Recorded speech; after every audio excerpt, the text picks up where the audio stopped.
안녕하세요. 배달노동자 기란쌤입니다. 최근에 부산 MBC에서 청소년 강제 배달 노동이 연속 보도되었습니다. 배민 쿠팡은 안전 문제를 이유로 만 19세 이상만 근무가 가능하게 되어 있다고 합니다. 그런데 부산 소재의 배민 플러스 쿠팡 플러스 특정 지사들이 명의 도용을 통해 청소년을 고용했다는 사실이 밝혀졌습니다. 청소년을 고용했는데 강제 노동을 시킵니다. 12시간 동안 일하게 했고요. 또 어떤 지사 중에서는 임금 체불을 한 경우들도 있었다고 합니다. 이런 사건들로 인해서 배달라이더 노동조합인 라이더 유니온 부산지에는 부산고용노동청 앞에서 기자회견을 했습니다. 청소년 강제 배달 노동에 대해서 근로감독을 실시하라라고 요구를 했었고요. 이 요구의 결과 노동부가 청소년 배달 실태를 조사하겠다라고 이야기를 했습니다. 노동부가 이런 적극적인 반응을 보여준 것은 좋은 의미일 수 있습니다. 하지만 배달 대행사의 불법 고용은 이런 청소년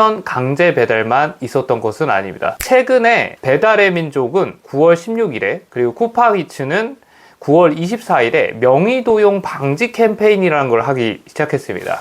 명의도용을 할 경우에는 민형사상의 책임을 지게 되는 상황이라고 볼 수 있는데요. 근데 명의도용이라는 게 배달업계에서 어떤 양상을 주고 있냐면요. 명의도용을 통해서 아까 말씀드린 청소년들을 고용한다던가, 청소년들 중에서도 물론 원동기 면허가 있는 경우에는 고용이 합법일 수 있습니다. 근데 원동기 면허가 없는 상태에서 고용을 한다던가 이런 것들이 불법 고용에 해당될 수 있겠죠. 그러니까 명의도용을 통해서 실질적으로 불법 고용, 그리고 불법 고용에 따라 무보험 배달 노동자들을 양산하고 있는 거고요. 이런 결과들로 인해서 플랫폼 대기업인 배민쿠팡의 2,000원대 배달 운임이 정당화 되고 있습니다. 왜냐하면 배달 노동자들이 2,000원대 배달 운임을 거부해도 이런 무자격 배달 노동자들이 있는 상태에서는 그 거부가 힘을 발휘하기가 어렵겠죠. 그럼 2,000원대 배달 운임이 보편이 되는 상황들이 벌어지는 거죠. 무보험 배달 노동자로 인해서 시민들의 안전이 위협받게 됩니다. 이런 불법 고용에 따른 배달 노동자들과 사고가 날 경우에는 사고를 당한 시민들은 사실은 문제 상황을 해결하기가 쉽지 않죠. 왜냐하면 보험 처리가 안 되니까요. 이것은 시민들만 해당되는 것이 아니라 정당하게 보험을 든 배달 노동자도 그런 불법 고용 배달 노동자들과 사고가 났을 경우에 피해를 보는 상황들이 벌어지게 됩니다. 결국 불법 고용이 문제입니다. 그리고 이를 행하는 불법 배달 대행사가 근본적인 문제라고 볼 수 있는데요. 불법 고용은 무면허, 무비자, 그리고 배달업 종사 제한이 있는 범죄 경력자 등을 명의 도용으로 고용하는 행위라고 볼 수 있습니다. 말 그대로 불법의 온상이라고 볼 수 있죠. 일단은 무면허인 배달 노동자를 명의도용을 통해서 사용하는 경우들이 있고요. 두 번째로는 무비자 상태, 배달업에 해당되는 비자가 아닌 사람들을 고용을 명의도용을 통해서 하는 경우들이 있습니다. 기본적으로 배달업에 종사를 하려면요, F2 거주 조건의 비자, 혹은 F5 영주 조건의 비자, 혹은 F6 결혼 이민 조건의 비자를 가진 사람들만 합법적으로 배달업에 종사할 수 있습니다. 그 외의 비자들은 사실 배달업과 관련되지 않은 무비자 상태라고 볼 수 있고요. 이런 사람들은 배달 대행사가 명의도용과 함께 불법 고용을 하는 상황들이 벌어지는 거죠. 그리고 세 번째로는요, 올해 1월 17일부로 생활물류서비스법 시행령 개정안에 따르면요, 특정 범죄 이력이 있는 사람은 배달업 종사가 제한되었습니다. 그러면 이런 특정 범죄 이력에는 뭐가 해당되냐면요, 특정강력범죄법 위반, 취업 제한기간이 20년입니다. 그리고 마약류 관리법 위반, 제한기간이 짧으면 4년에서 길면 20년, 그리고 성폭력처벌법 위반, 취업 제한기간이 20년입니다. 그리고 청소년 성보호법 위반, 이 경우에도 취업 제한기간이 20년이고요. 도로교통법 위반 3년에서 5년입니다. 만약에 이런 범죄 경력을 확인하지 않거나 혹은 종사 제한 사유를 확인하고도 이런 사람들을 고용할 경우에는 최대 500만 원의 과태료가 부과된다고 하고 있습니다. 현재 배달업계 현장 증언에 따르면 불법 고용된 배달 노동자들이 많다고 여겨지는 것 같습니다. 그러다 보니 유튜브 내에는 불법 고용된 무비자 배달 노동자를 개인이 단속하는 사례들이 늘어나고 있습니다. 이것은 안타깝게도 사적 제재에 해당됩니다. 이런 방식들이 문제를 해결할 수 있는지는 우리가 다른 업계 상황을 조명해 볼 필요가 있습니다. 이런 무비자 노동자로 인해서 고통받는 대표적인 업종이 건설업입니다. 저는 건설업에서 21년 말부터 23년 초까지 일했습니다. 그래서 건설 현장의 상황을 조금 아는데요. 전국 건설 노동조합에 따르면요, 윤석열 정부 시기에 불법 고용 사업주 고용 제한이 해제되었다라고 합니다. 무비자 노동자를 고용했다가 처벌을 받았던 사업주에게 그 처벌을 해제시킨 겁니다. 처벌을 해제시켜서 이제 고용이 가능하게 해줬었던 거고요. 그러니까 이로 인해서 어떻게 됐냐면요, 건설 현장은 불법 고용이 일반화가 됐습니다. 그래서 전국 건설 노동조합에 따르면요, 윤석열 취임 전 평균 50.3건이었던 건설업 월 평균 고용 제한 처분 사업장 수는 취임 후 21.9건으로 절반 이하로 줄었다고 합니다. 그리고 업체별 고용 제한 조치가 현장별로 바뀐 게 23년 2월 이후인데, 그때는 오히려 더 감소해서 15.1건이 됐다고 합니다.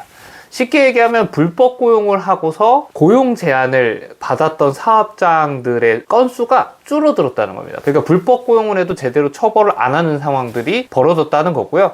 건설업계에 있던 기업들 자체도 그런 고용 제한을 해제해달라고 얘기를 했다는 거죠. 근데 왜 이런 양상이 벌어졌냐면요, 건설 현장에서는 이런 무비자 노동자를 단속해야 된다라는 얘기들을 많이 했습니다. 결국에는 불법 고용한 배달 대행사가 문제인 건데, 초점을 외국인에게 두다 보니까 사업주에 대한 처벌은 오히려 줄어들고, 사업주가 오히려 고용 제한 조치 해제해달라고 하는 상황들이 벌어져서 오히려 합법화가 돼버리고, 나아가서는 불법 고용을 해도 사업주 처벌이 덜 되는 상황들이 벌어졌던 거죠. 배달업도 우려스러운 게, 배달 노동자가 그런 불법 고용된 배달 노동자들을 보면서 사적 제재를 하려고 하면 할수록 근본적인 문제인 불법 고용 사업주에 대한 처벌은 제대로 되지 않을 가능성이 높습니다. 사실은 사적 제재가 아니라 정부가 나서야 되는 거죠. 정부가 나서서 해결해야 되는데, 사적 제재 틀로 가다 보니 결국에 사업주에 대한 처벌도 잘 안 되고 단속도 잘 안 되다 보니까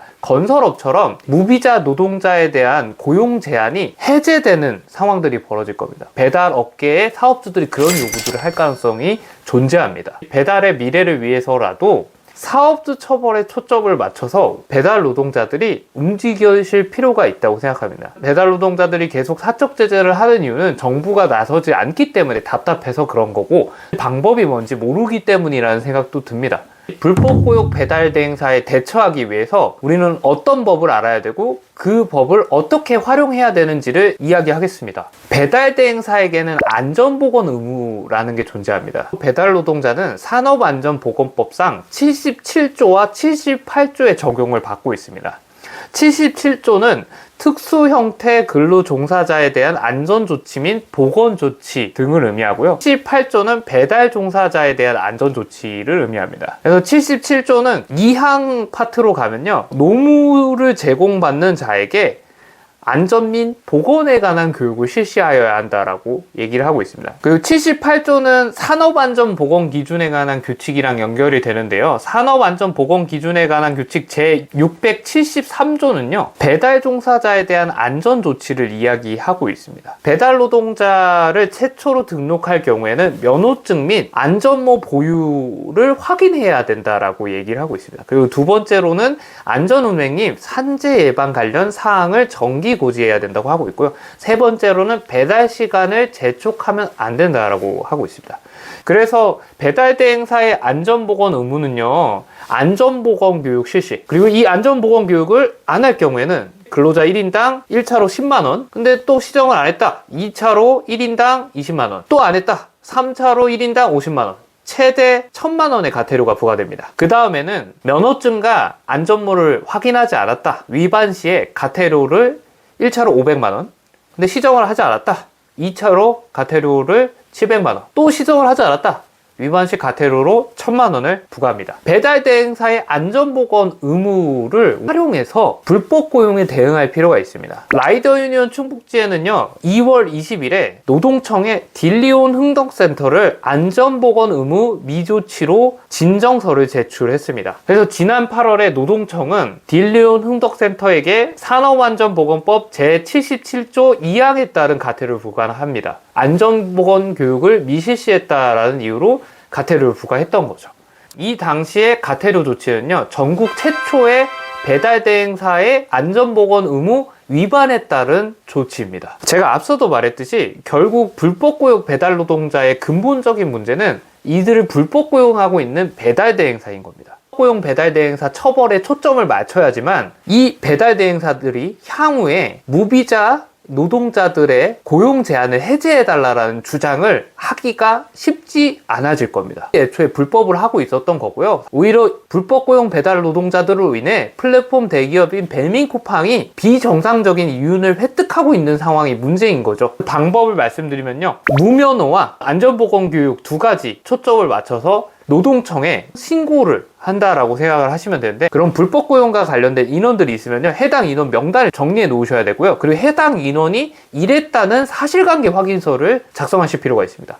그 다음에 해당 인원이 배달하는 사진, 그리고 해당 인원이 사용하는 오토바이 번호판, 이 네 가지의 증거 자료를 가지고 노동청에 가서 신고를 하시거나 진정서를 제출하실 필요가 있습니다. 근데 언론의 압박이 없다면 노동청은 제대로 된 조사를 하지 않을 수 있습니다. 그러면 우리는 노동청이 제대로 조사하게 만들기 위해서 노동조합과 함께 노동청 앞에서 기자회견을 하고 산업안전보건법 위반으로 진정서 혹은 신고를 해야 합니다. 구독자 여러분은 어떤 사회를 원하시나요? 저는 정당하게 일하고 정당하게 벌 수 있는 사회가 되기를 바랍니다. 하지만 배달업계는 현재 불법 고용의 온상이 되어가고 있습니다. 불법 고용으로 인해 정당하게 일하는 배달 노동자가 피해를 받고 있습니다. 나아가 시민들의 삶도 위협받고 있습니다. 정당하게 일하는 배달 노동자가 답답한 나머지 불법 고용된 배달 노동자를 잡으려 하고 있습니다. 사적 제재를 하다가 다치는 사례들도 벌어지고 있습니다. 이제는 정부가 나서서 불법 고용의 근본적인 문제인 불법 배달 대행사에 대해 처벌해 주시길 바랍니다. 이상으로 영상을 마치겠습니다.